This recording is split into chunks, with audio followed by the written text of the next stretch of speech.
C'est une personne qui ne lâche rien et surtout qui a eu envie de faire de sa passion son métier, un projet de vie. Et donc moi c'est ce qui m'a plu, c'est-à-dire que j'ai senti qu'elle était passionnée et cette passion en fait est une source de motivation au quotidien pour elle. Et j'ai trouvé aussi qu'il rendait hommage, alors c'est sûr que moi ça me touche particulièrement, aux femmes et j'ai beaucoup apprécié son univers.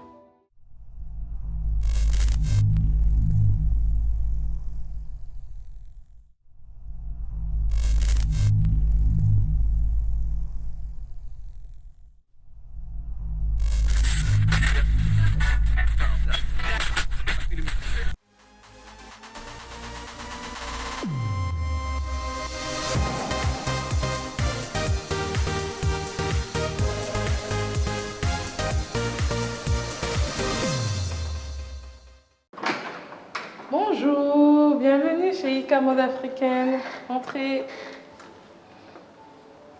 Je crée des tenues spécifiquement africaines. Elles sont plus de tenues pour femmes, donc de jeunes femmes, ça dépend, enfin c'est pour tout âge, de femmes africaines, mais on peut aussi créer pour des personnes qui ne sont pas forcément africaines, mais qui aiment le wax, parce qu'on travaille plus avec le wax. D'accord. Mais qu'est-ce que c'est le wax? Le wax, c'est plus tissu.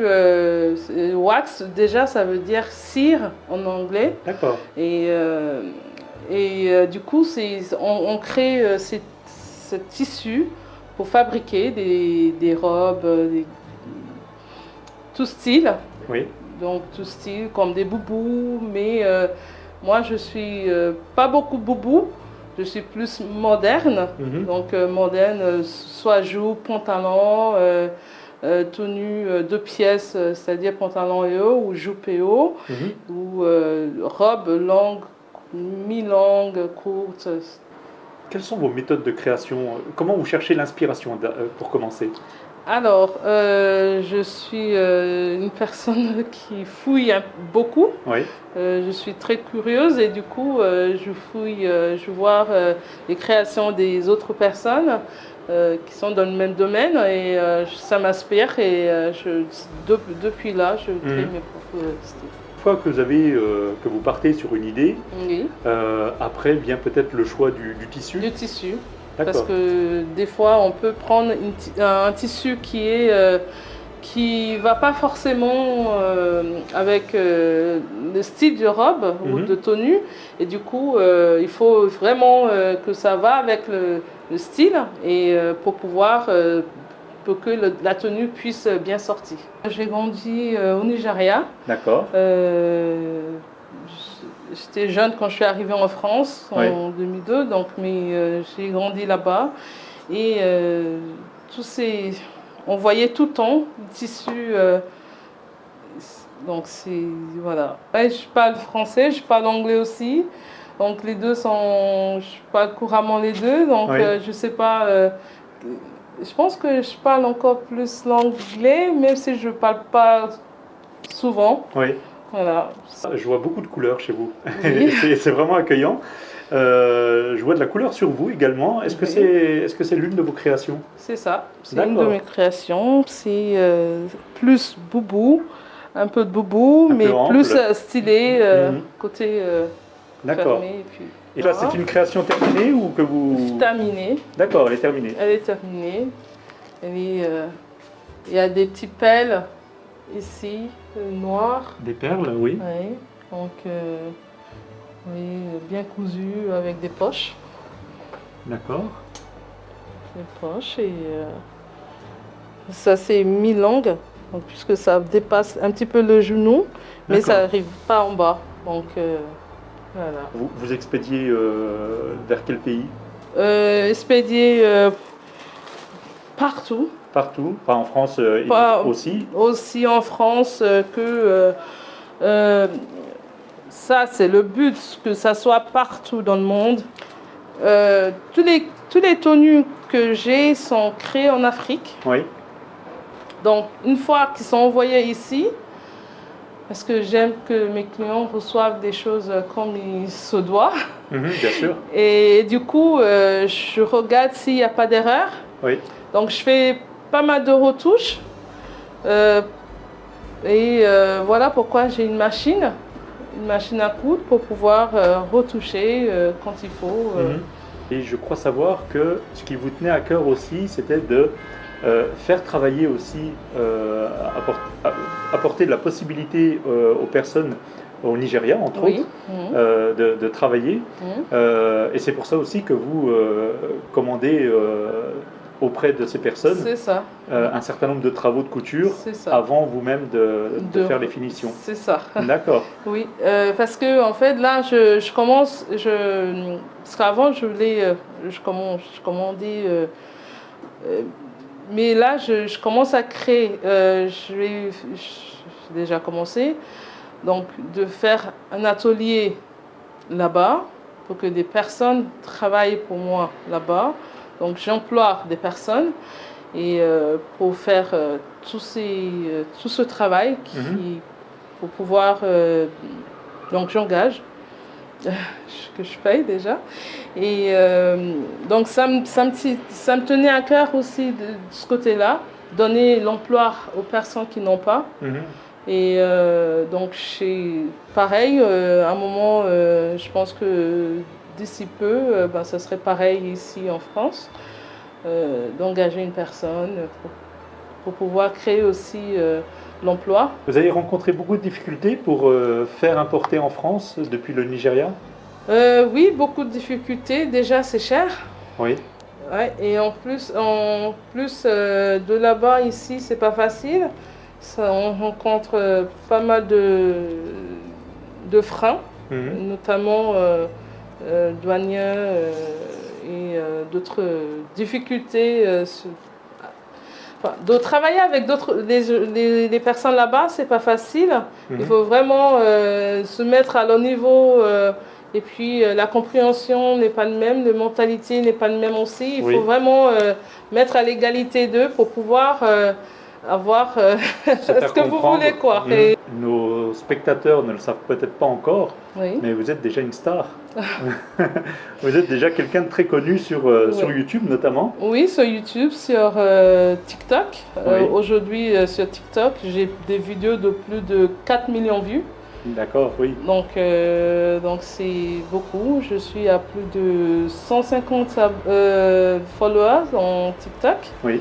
Et sur YouTube, je suis pareil. 150 000, vous voulez dire? 150 000, pardon. Oui, voilà. 150 000 followers, c'est vrai.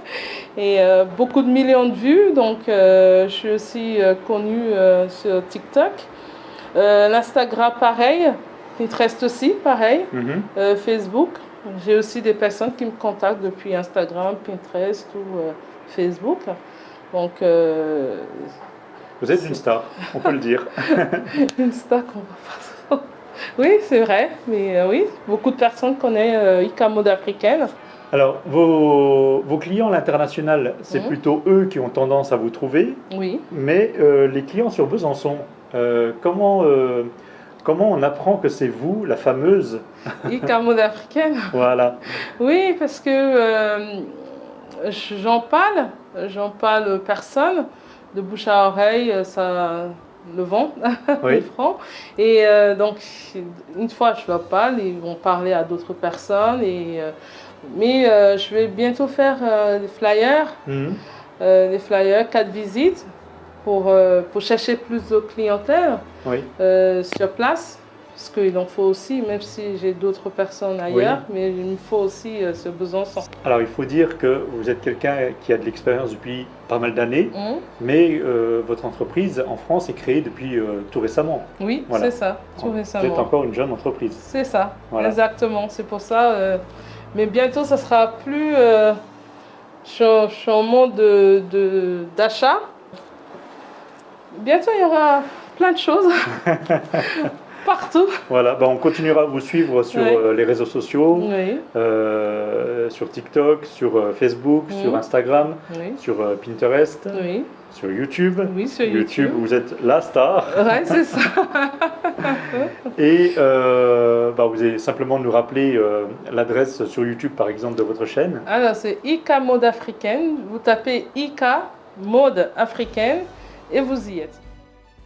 Bonjour, moi je m'appelle Josepha Tralero, je suis conseillère à l'ADI de Besançon. Alors qu'est-ce que l'ADI? Donc l'ADI déjà c'est l'association pour le droit à l'initiative économique. Donc notre mission principale à l'ADI c'est de proposer du financement à des porteurs de projets qui ont toute la particularité d'avoir été empêchés par une banque traditionnelle.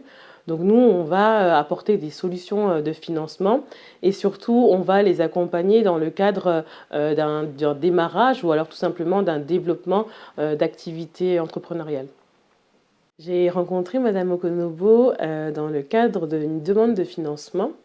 Elle m'a été orientée par Inda Meri, qui travaille pour Cité Lab. Et Madame Okonobo a donc pris contact avec moi. Et nous avons échangé sur son projet et puis sa demande de financement. Alors le projet de Madame Okonobo, je l'ai trouvé déjà ambitieux parce qu'il faut savoir que Madame Okonobo, c'est ce que j'apprécie moi souvent dans les parcours de vie que j'ai la chance d'entendre, de découvrir, c'est qu'elle n'a pas forcément eu un parcours linéaire ou traditionnel. Elle a eu en tout cas différents événements dans sa vie qui ont fait que ça n'était pas facile pour elle. Et pour autant, c'était une personne, enfin en tout cas c'est une personne, qui ne lâche rien et surtout qui a eu envie de faire de sa passion son métier, un projet de vie. Et donc moi c'est ce qui m'a plu, c'est-à-dire que j'ai senti qu'elle était passionnée et cette passion en fait est une source de motivation au quotidien pour elle. Et j'ai trouvé aussi qu'il rendait hommage, alors c'est sûr que moi ça me touche particulièrement, aux femmes et j'ai beaucoup apprécié son univers. Voilà. Ce qu'on a fait ensemble avec Madame Okonobo, c'est parce que ça reste un travail d'équipe. On a surtout retravaillé sa grille tarifaire. On a également retravaillé sa visibilité sur les réseaux sociaux. Après, elle avait quand même des capacités et puis surtout une dynamique très marquée. Donc ça a été simple, je trouve, de collaborer avec elle. Et ce que j'ai beaucoup apprécié, moi en tout cas en tant que conseillère, c'était de la voir s'épanouir au fil de nos échanges, de nos discussions. Elle s'est je pourrais dire ouverte en fait à nous et puis on a créé une relation qui nous a permis aussi de parler de la confiance en soi, en son projet, parce que finalement accéder au financement ça peut être perçu comme un risque, mais notre travail aussi, elle a dit, c'est de réduire ces risques-là et puis de faire en sorte que le porteur de projet soit vraiment placé dans son rôle d'entrepreneur et puis c'est important qu'il puisse reprendre en main son projet, reprendre une confiance parfois perdue et donc c'est vraiment cette relation humaine finalement qui facilite la construction du projet d'un porteur de projet. Ce que je souhaite à Madame Okonobo, c'est de continuer à croire en elle. Je vous souhaite aussi d'être entourée de personnes qui pourront en tout cas lui apporter des conseils. Je souhaite à Madame Okonobo de perdurer en fait dans ce côté très j'y vais, je n'ai pas peur, je vais réussir, parce que c'est aussi souvent un mindset à adopter. Et nous, on a cette culture, elle a dit, c'est vraiment, on n'est personne finalement pour dire que l'autre n'est pas capable. Au contraire, on va vraiment chercher les atouts, on va chercher les solutions lui permettant de mettre à bien son projet. Et donc, je souhaite aussi à toutes les personnes finalement d'être curieux, de vraiment regarder ce qui se passe autour de soi, parce que, comme on dit, c'est plus facile d'avancer en étant bien entouré que d'aller tout seul. Voilà, parce qu'on n'est pas tout seul. Merci pour cet accueil, merci de nous avoir fait découvrir, Madame Okonobo, vos créations et toutes ces couleurs. Je vais repartir de chez vous avec la joie au cœur. Oui, merci. Tout simplement. Coloré, tout le temps coloré. L'Afrique est colorée et du coup, ça se voit à travers leur tenue.